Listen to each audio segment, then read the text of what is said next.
So Matthew, today you made a very encouraging statement about Australia's determination to engage with Francophone Africa and the West African countries.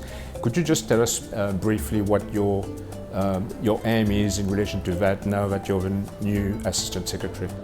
Thanks, Roger. And of course, for me, that interest goes back quite some time now, because when I was High Commissioner in Nigeria several years ago, I covered much of Francophone Africa, and what I was very conscious of, and this remains true, is the amount of our mining engagement, extractives engagement in Francophone Africa.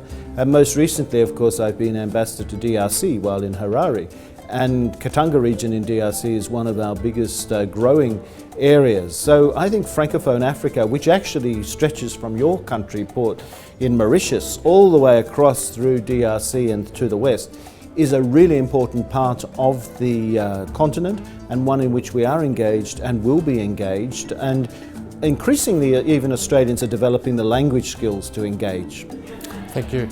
Now, during the conference today in Canberra at the Crawford School of Public Policy, several questions went to the issue of how do we sell Africa, the real Africa, the positive Africa, to Australians.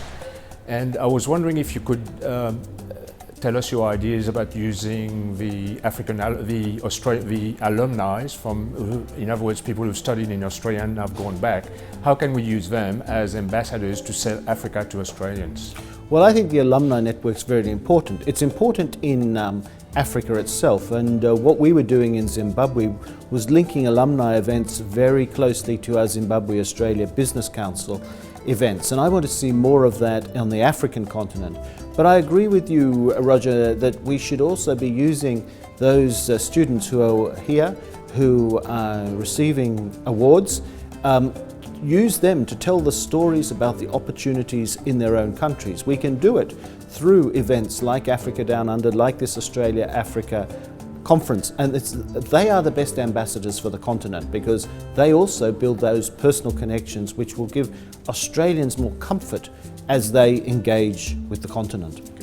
Matthew Neuhaus, thank you very much. Thank you.